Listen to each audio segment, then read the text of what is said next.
വർഷങ്ങളായി അമേരിക്കയും ചൈനയും തമ്മിൽ കൊടിയ ശത്രുത നിലനിർത്തുന്ന രാജ്യങ്ങളാണ്. ഇക്കഴിഞ്ഞ സമീപ ദിവസങ്ങളിൽ ഇന്ത്യയും ചൈനയും തമ്മിൽ ബന്ധം ദൃഢമായതോടുകൂടി തന്നെ ഹാലിളകിയ ട്രംപ് ആകട്ടെ ഇപ്പോൾ ചൈനയ്ക്ക് നേരെ ഭീഷണി മുഴക്കി രംഗത്ത് വന്നിരിക്കുകയാണ്.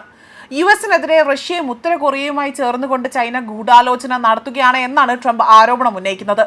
യുഎസിനെതിരെ ഗൂഢാലോചന നടത്തുന്നതിനിടെ എന്റെ ഊഷ്മളമായ ആശംസകൾ വ്ളാഡിമിർ പുടിനെയും കിം ജോ ഉന്നിനെയും അറിയിക്കുക എന്ന് ഷീ ജിൻപിങ്ങിനെ അഭിസംബോധന ചെയ്തുകൊണ്ട് ട്രംപ് ആകട്ടെ ട്രൂത്ത് സോഷ്യലിൽ ഒരു കുറിപ്പ് പങ്കുവച്ചിരിക്കുകയാണ്.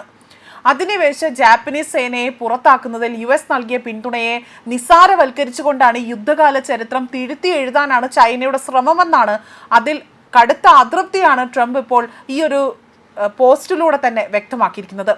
ഒട്ടേറെ അമേരിക്കക്കാർ ചൈനയ്ക്ക് വേണ്ടി ജീവിത ത്യാഗം ചെയ്തിട്ടുണ്ടെന്നും അവരുടെ ധീരതയും ത്യാഗവും അർഹിക്കുന്ന വിധത്തിൽ അത് സ്മരിക്കപ്പെടുമെന്നും ട്രംപ് ഇതിൽ കുറിക്കുന്നുണ്ട്.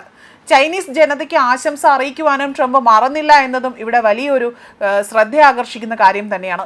തനിക്ക് യാതൊരു ഉത്കണ്ഠയും ഇല്ല എന്നും രാഷ്ട്രങ്ങളുടെയും കൂടിക്കാഴ്ചയെക്കുറിച്ച് ട്രംപ് ഇതിനോടകം തന്നെ പറഞ്ഞിരുന്നു.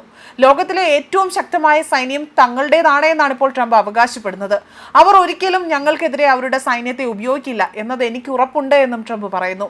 അതേസമയം സൈനിക രംഗത്തെ മികവും സാങ്കേതിക വിദ്യയുടെ ഉപയോഗവും അത്യാധുനിക ആയുധങ്ങൾ ഉൾപ്പെടെ തന്നെ പ്രദർശിപ്പിക്കുന്ന കൂറ്റൻ സൈനിക പരേഡ് ചൈന സംഘടിപ്പിച്ചതിന് പിന്നാലെയാണ് ട്രംപിന്റെ ആരോപണം ഇപ്പോൾ പുറത്തു വന്നിരിക്കുന്നത്.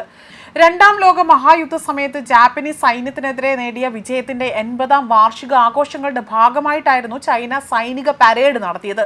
റഷ്യൻ പ്രസിഡന്റ് വ്ളാഡിമിർ പുടിൻ, ഉത്തര കൊറിയൻ ഭരണാധികാരി കിം ജോ ഉൻ, ഇന്തോനേഷ്യൻ പ്രസിഡന്റ് പ്രബോവോ സുബിയാന്തോ എന്നിവർ തന്നെ പരേഡിൽ ഇത് വീക്ഷിക്കുന്നതിനായി തന്നെ അവിടെ ഉണ്ടായിരുന്നു.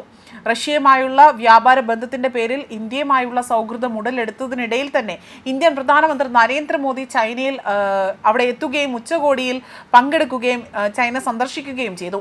ഇതെല്ലാം US പ്രസിഡന്റ് ഡൊണാൾഡ് ട്രംപിനെ തെല്ലൊന്നുമല്ല ചൊടിപ്പിച്ചിരിക്കുന്നത് എന്നതിൻ്റെ ഏറ്റവും വലിയൊരു ഉദാഹരണമാണ് ഇപ്പോൾ അദ്ദേഹം തന്നെ ഇത്തരം ഒരു പ്രതികരണം അറിയിച്ചുകൊണ്ട് രംഗത്ത് വന്നിരിക്കുന്നത്.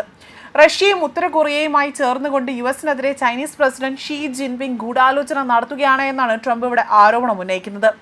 മാത്രമല്ല, തിങ്കളാഴ്ച അതായത് കഴിഞ്ഞ ദിവസം പുടിനുമായി നടത്തിയ ചർച്ചയിൽ ചൈനയും റഷ്യയും രണ്ടാം ലോക മഹായുദ്ധത്തിലെ വിജയികളായ ശക്തികളെന്ന് ഷീ ജിൻപിങ് വിശേഷിപ്പിക്കുകയും ചെയ്തിരുന്നു. യുഎസിന്റെ പങ്കിനെക്കുറിച്ച് ഷീ പരാമർശിക്കുകയും ചെയ്തിരുന്നില്ല.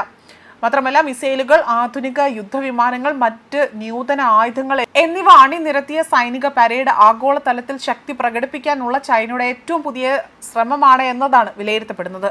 മാത്രമല്ല, ചില ആയുധങ്ങൾ ആദ്യമായിട്ടാണ് ചൈന പരസ്യമായി തന്നെ ഈ ഒരു പരേഡിൽ പ്രദർശിപ്പിച്ചിരിക്കുന്നതും. പരേഡിന് നേതൃത്വം നൽകിയ ഷീ ആകട്ടെ സായുധ സേനയെ പ്രശംസിക്കുകയും ചൈനയുടെ ഉയർച്ചയെ അത് തടയാനാവില്ല എന്ന് വ്യക്തമായി അടിവരയിട്ട് പറയുകയും ചെയ്തു. അതുപോലെ തന്നെ ഇപ്പോൾ പുടിനും കിമ്മും ചൈനീസ് നേതാവിനൊപ്പം ഉണ്ടായിരുന്ന ചിത്രങ്ങളടക്കം പുറത്തു വരുന്നുണ്ട്. മാത്രമല്ല, ഇത് ആദ്യമായിട്ടാണ് 3 രാഷ്ട്ര തലവന്മാരും ഒരുമിച്ച് ഒരു ചിത്രത്തിൽ പ്രത്യക്ഷപ്പെടുന്നത് എന്നതും മറ്റൊരു ശ്രദ്ധേയമായ കാര്യമാണ്. ന്യൂസ് ഡെസ്ക് കർമ്മ ന്യൂസ്. ഈ ഓണത്തിന് മൈജിയിൽ മൊബൈൽ ഫോണുകളുടെ മാസ് കളക്ഷൻ, മാസ് വിലക്കുറവ്, സൂപ്പർ EMI ഓപ്ഷനുകൾ, ബ്രാൻഡ് ഓഫറുകൾ, ഇതിലെല്ലാത്തിലും ഉപരി മൈജി സ്പെഷ്യൽ ഓണം ഓഫറുകൾ. മൈജി ഓണം മാസ് ഓണം.